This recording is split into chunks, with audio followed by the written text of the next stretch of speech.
السلام علیکم ورحمۃ اللہ وبرکاتہ۔ پہلا سپارہ الف لام میم سورہ بقرہ ہے اور آیت نمبر ہے 25۔ کل والی وہی آیت چل رہی ہے۔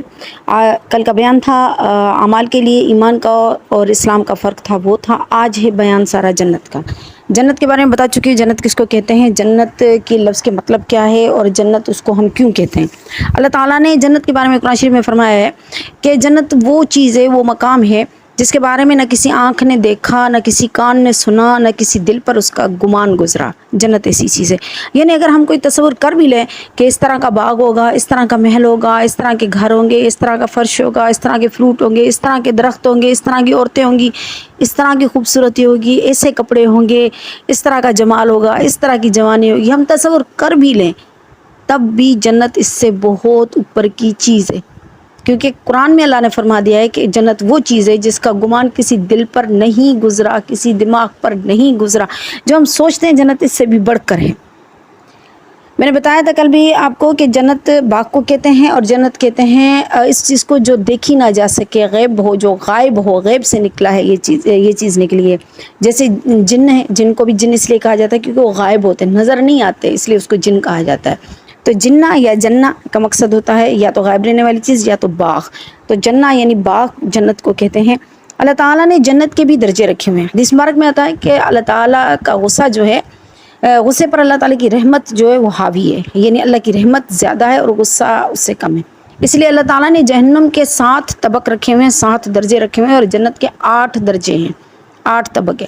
حدیث مبارک میں آتا ہے ایک جنتی اپنے جنت میں بیٹھا ہوگا اور اچانک اس کی جنت میں ایک روشنی سی پھیل جائے گی، تو وہ کہے گا، وہ سمجھے گا شاید اللہ تعالیٰ تجلی فرما رہے ہیں، اللہ تعالیٰ ظہور فرما رہے ہیں، تو ایک دم وہ سجدے میں گرے گا۔ تو فرشتے ان سے پوچھیں گے بھئی تم سجدہ کیوں کر رہے ہو؟ تو وہ کہے گا، جنتی کہے گا اس لیے کیونکہ اللہ تعالیٰ ظاہر ہونا ہے جا رہے ہیں، تو ہم سجدہ کر رہے ہیں اللہ تعالیٰ کو۔ تو فرشتہ ہنس کر کہے گا نہیں خدا کے بندے، یہ اللہ کا ظہور نہیں ہے، یہ جو روشنی ہے یہ روشنی تم سے اوپر والے جنتی کی ہے، جو اپنے جنت میں اپنی بیوی کے ساتھ بیٹھا ہوا ہے اور کسی بات پر مسکرایا تو اس کے دانتوں سے نکلنے والی روشنی اس جنت میں پہنچی ہے، یہ وہ روشنی ہے، اس کے دانتوں سے مسکرانے کی وجہ سے جو اس کے دانتوں سے روشنی نکلی ہے وہ تمہاری جنت میں اس کی تجلی ہوئی ہے۔ تو وہ جنتی حیران ہو جائے کہ اچھا اس کے مسکرانے کی اتنی روشنی نکلی ہے کہ میری جنت میں پہنچی ہے، اس کا کون سا ایسا عمل تھا اور کتنے بڑے اس کے اعمال تھے جو اس کو اتنی بڑی جنت ملی؟ تو فرشتہ کہے گا تمہارے اور اس کے عمل میں صرف ایک سبحان اللہ کا فرق ہے، صرف ایک سبحان اللہ کا۔ یہاں نیکیاں کرنا بہت آسان ہے، بہت بڑا درجہ ہے، حاصل کرنا بہت آسان ہے، لیکن اتنی لاغرضائی اور اتنی بے پرواہی ہے کہ ہم نیکیاں حاصل نہیں کر پا رہے ہیں، اور جنت تو ہے ہی نیکیوں کے اعتبار سے، جتنی نیکیاں زیادہ ہوگی اتنا درجہ جنت کا بڑا ہوگا۔ خیر، اللہ تعالیٰ فرماتے ہیں کہ یہ جنت جس کے نیچے سے نہریں بہتی ہوں گی اس کے وارث ہوں گے۔ کلما رزقوا منہا من ثمرۃ رزقا، جب بھی جنت میں ان کو کوئی رزق دیا جائے گا، کس طرح کا رزق دیا جائے گا؟ مثال کے طور پر ایک فروٹ ہوگا، فروٹ کس طرح ہوں گے؟ وہ درخت ہوں گے، وہ سارے فروٹوں سے لدے ہوئے ہوں گے، اور جب جنتی اس درخت کے نیچے سے بیٹھے گا وہ سوچے گا کہ مجھے اس شاخ کا یہ فروٹ چاہیے، تو وہ شاخ جھکے گی جنتی کی طرف اور بالکل اس کے قریب آ جائے گی۔ جنتی اس فروٹ کو اس وقت توڑے گا، جیسے ہی توڑے گا وہیں پر اسی وقت دوسرا فروٹ اگائے گا اور وہ شاخ واپس اپنی جگہ پر چلی جائے گی۔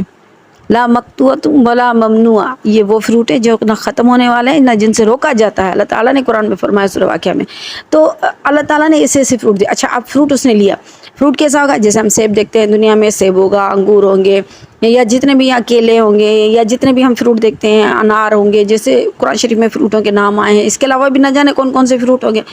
تو جب یہ فروٹ سامنے لائے جائیں گے تو وہ کہیں گے یہ تو وہی فروٹ ہے جو ہمیں دنیا میں ملے تھے، یہ تو بالکل وہی فروٹ ہے، تو بھی متشابہ، ہمیں آج بھی اسی کے جیسے دیے گئے، حالانکہ اس سے پہلے من قبل، اس سے پہلے ہمیں یہ فروٹ دیے گئے تھے۔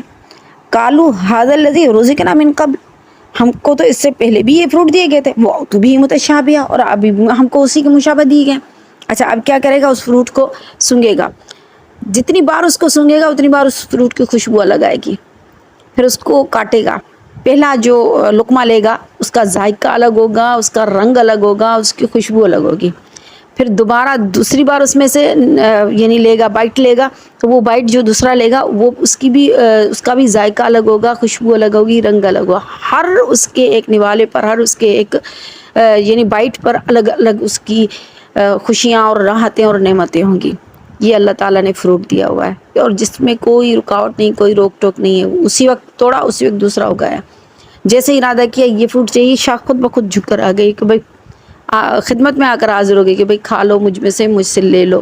اچھا، اب اللہ تعالیٰ فرماتے ہیں جب ان کو رزق دیا جائے گا، کوئی بھی رزق فروٹوں میں سے، کالو کہیں گے ھذا الذی رزقنا، یہ تو ہم کو رزق دیا گیا من قبل، اس سے بھی پہلے، ہوا تو بھی متشابہ، ابھی ہم کو اسی کے مشابہ دیا گیا ہے، ویسا ہی دیا گیا ہے، حالانکہ وہ ایسا نہیں ہوگا، نہ اس کی خوشبو ایسی ہوگی، نہ اس کا ذائقہ ویسا ہوگا، نہ اس کا رنگ ویسا ہوگا، لیکن اس کی شکل کیونکہ اس نے دنیا میں دیکھی ہوگی تو اس کو یہ ہوگا کہ ہمیں دنیا میں بھی ایسا ملا ہے۔ اچھا، پھر اس کا دل چاہے گا کہ میں بھنا ہوا گوشت کھاؤں، آسمان پر یوں پرندے اڑ رہے ہوں گے، سامنے سے اچانک تشت میں آ کر بھنے ہوئے اس کے سامنے گریں گے، وہ اس کو کھائے گا، پھر اس کی ہڈیوں میں سے پھر وہی پرندہ بن کر اڑ کر چلا جائے گا۔ کسی چیز کی کمی نہیں ہے، صرف انسان سوچے گا وہ چیز سامنے حاضر ہوگی۔ یہ ہوگی جنت۔ جنت میں ایک درخت ہے جس کا نام ہے طوبہ۔ وہ کیا چیز ہے؟ طوبہ ہمارے پاس ہے، ایک یوں سمجھیں کہ ہمارا درزی بھی ہے، ہمارا دھوبی بھی ہے۔ اب کیا ہوگا؟ طوبہ کے جو درخت کا جو جڑ ہوتی ہے، اس درخت کے جڑ کو ایسے کھولیں گے جیسے کہ کبٹ کے دروازے کھولتے ہیں، الماری کے دروازے کھلتے ہیں، کھولیں گے، اس میں سے کیا ہوں گے؟ 100 جوڑے نکلیں گے ایک ساتھ، ہر جوڑے کا رنگ الگ ہوگا، ہر جوڑے کی ڈیزائن الگ ہوگی، ہر جوڑے میں خوشبو الگ ہوگی۔ جنتی ایک وقت میں 100 سوٹ پہنے گا، 100 جوڑے پہنے گا۔ ایک جوڑا پہنے، ہم اس کے نیچے کچھ پہنے تو نظر ہی نہیں آتا کہ نیچے کیا پہنا ہوا ہے۔ اوپر سے صرف دوپٹہ لے لیں تو بھی ہمیں قمیص تھوڑی سی دکھتی ہے، پتہ نہیں چلتا ڈیزائن کون سی ہے، کیا ہے کیا نہیں۔ جنت میں 100 جوڑے پہن کر عورت چلے گی، لیکن اس کے جسم کا حسن ان 100 جوڑوں میں بھی چھپے گا نہیں، اس سے بھی ظاہر ہوتا رہے گا۔ اللہ تعالیٰ نے اتنی خوبصورتی جنت میں رکھی اور اتنی نعمتیں اللہ تعالیٰ نے رکھی ہوئی ہے۔ پھر وَلَهُمْ فِيهَا أَزْوَاجٌ مُطَّهَّرَةٌ، پاکیزہ بیویاں دی ہیں اللہ تعالیٰ نے عورت کو جنت میں پاکیزہ بنایا ہے۔ اچھا، پاکیزہ کا مطلب کیا ہے؟ اس کا ایک مطلب تو یہ ہے کہ اسے دنیاوی جتنی بھی غلاظتیں ہیں وہ نہیں ہوں گی۔ یہاں پر واش روم میں باندھا جاتا ہے، یا پھر ناک بہتی ہے، کان میں سے میل ہوتا ہے، آنکھوں میں میل ہوتا ہے، جوئیں پڑ جاتی ہیں، بندہ 2 دن نہ نہائے پسینہ آنے لگتا ہے، کتنی گندگی میں انسان پلتا ہے، اپنے آپ کو کتنا فٹ فاٹ رکھتا ہے، تب جا کر وہ لوگوں کے درمیان بیٹھنے کے لائق بنتا ہے۔ 2 دن اگر برش نہ کرے اور نہ نہائے تو کوئی قریب آنے کے لیے تیار نہیں ہوتا کہ بھئی اس کی بات بھی سننے کے لیے کوئی تیار نہیں ہوتا۔ لیکن جنت میں اللہ تعالیٰ نے ان ساری چیزوں سے عورت کو، مرد کو، دونوں کو پاک رکھا ہے، تو یہ چیز نہیں ہوگی۔ عورت بالکل پاکیزہ ہوگی، بالکل صاف ستھری ہوگی، اس میں کوئی گندگی، کوئی بدبو، کوئی غلاظت نہیں ہوگی۔ دوسری پاکیزگی کا مطلب یہ ہوتا ہے کہ وہ اخلاقاً یعنی کردار کے اعتبار سے بھی پاکیزہ ہوگی۔ وہ جن مردوں کے لیے بنائی گئی ہے جنت میں، وہ انہی کے ساتھ وفادار ہے اور انہی کے ساتھ وفادار رہے گی، انہی کے لیے بنی۔ اس کے علاوہ اس میں کسی طرح کی بے وفائی، بے حیائی اور بد کردارگی نہیں ہوگی، نہ بد اخلاقی ہوگی۔ ان ساری چیزوں سے وہ پاک اور مبرہ ہے، اس لیے اس کو پاکیزہ کہا گیا۔ وَلَهُمْ فِيهَا أَزْوَاجٌ مُطَّهَّرَةٌ، اور اس میں ان کے لیے پاکیزہ بیویاں ہیں، بیویاں کہا گیا، ازواج کہا گیا۔ وَهُمْ فِيهَا خَالِدُونَ، اور وہ اس میں ہمیشہ ہمیشہ رہیں گے۔ اب جنت میں کتنی حوریں ملیں گی، یہ تو ایک بڑا کامن سا جملہ ہے، ہم سنتے ہیں 72 حوریں ملیں گی، 70 حوریں ملیں گی، یہ تو کم از کم جنتی کا ہے بھائی، کم از کم جنتی کا۔ بڑے جنتی کی تو کوئی حد ہی نہیں ہے، پتہ نہیں کتنی ملیں گی۔ کم سے کم جو جنتی ہے اس کو 70 حوریں ملیں گی، 72 حوریں ملیں گی، 70 حوریں ہوں گی، 2 ہوں گی وہ حوروں کی سردار ہوں گی، جس میں ایک کا نام اینا ہے اور دوسرے کا نام لائبہ ہے۔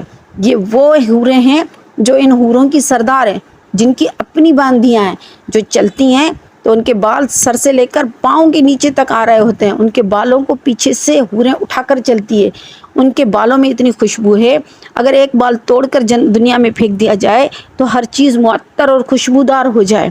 اور اللہ تعالیٰ نے ان کی آواز کو اتنا میٹھا رکھا ہے کہ اگر وہ سمندر کے کھارے پانی میں تھوک پھینک دیں تو سمندر کا پانی بھی میٹھا ہو جائے۔ تو آپ سوچیں اس کے بول کتنے میٹھے ہوں گے، وہ گاتی کتنا میٹھا ہوگی، وہ بولتی کتنا میٹھا ہوگی، کتنی وہ خوبصورت ہوگی۔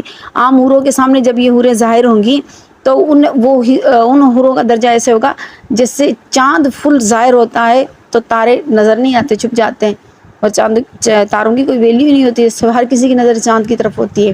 یہ حالت ہوتی ہے اس وقت جب حور اینا یا حور لائبہ چلتی ہیں حوروں کے بیچ میں۔ اللہ تعالیٰ نے اتنی خوبصورتی دی، یہ کم سے کم جنتی کو دیے جائیں گے۔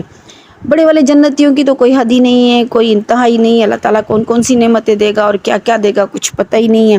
اللہ رب العزت ہمیں نیک عمل کرنے کی توفیق عطا فرمائے اور جنت الفردوس کا وارث بنائے، اور ہمیں اللہ تعالیٰ گناہوں سے بچائے اور جنت کی نعمتیں عطا فرمائے. وآخر دعوانا ان الحمد للہ رب العالمین.